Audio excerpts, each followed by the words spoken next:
As for Johnson's future, if he can get past this and they win the majority, if they actually win the majority under his leadership, and again, to me, my view of it is if that happens, Republicans also win the Senate and Trump comes back to the White House, yeah, he might have some real support. So I wouldn't count him out just yet. Welcome to The Debrief, where we talk with the Washington Examiner's top journalists about the headlines they're covering and where the story's going next.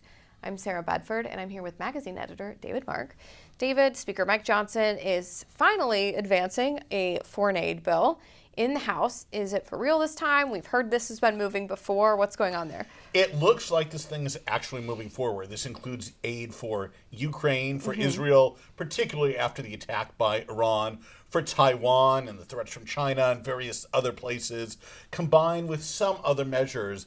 So far, Speaker Johnson has not wanted to go against the members of the House Freedom Caucus, Marjorie Taylor Greene, some of the more conservative members, but he really found himself in a place where he was just going to have to make a decision. Either don't move Ukraine aid and be the subject of criticism for years to come, or move it and take his chances on getting deposed as Speaker.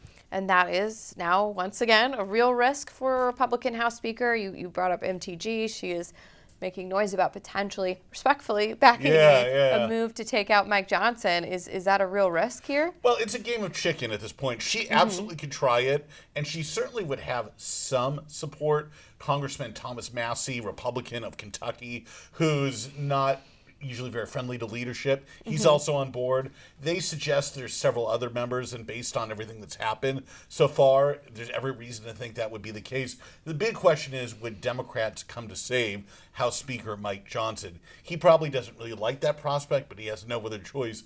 That's probably what's going to end up happening.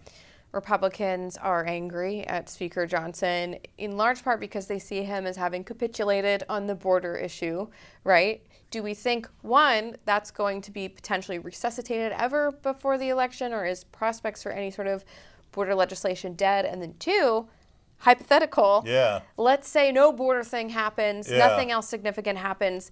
If Republicans were to win a majority in November, is Mike Johnson the Speaker for the long haul? Yeah, immigration is probably the toughest issue Congress faces now. There are extremes on both sides. There are some on Republican side who just don't want any compromise. They openly say, let's wait for Trump to get back into office and bring our own deal about. There are some, the AOC types on the other side, on the Democratic side, who say, yeah, we don't want to crack down on the border at all. And they don't say it quite that way, but it's effectively their message. I think there actually is room for a deal because President Joe Biden and smart Democrats realize this is an issue people care about, and it's breaking through in public opinion polls, but it's been so hard to do.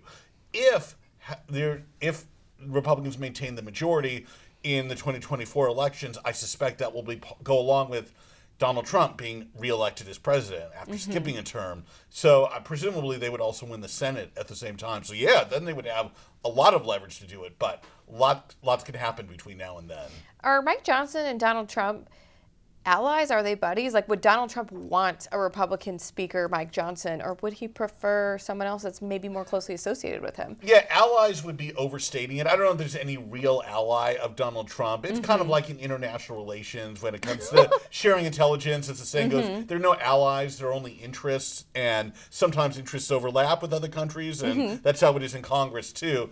As for Johnson's future, if he can get past this and they win the majority, if they actually win the majority under his leadership, and again, to me, my view of it is if that happens, Republicans also win the Senate and Trump comes back to the White House, yeah, he might have some real support. So I wouldn't count him out just yet. So you think it's an all or nothing prospect for Republicans in November. I think that's my take on it. Well, David, thank you so much for being here today. Thank you. You can get more writing from David and the rest of the political team at washingtonexaminer.com.